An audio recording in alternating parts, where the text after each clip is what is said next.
Want this? George doesn't seem to have much of an appetite. First, download Flowframes from the link in the description.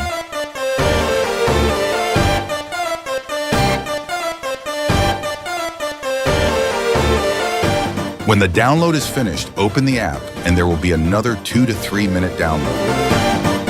When that download is over 2, you can upload your video and change the frame to 120.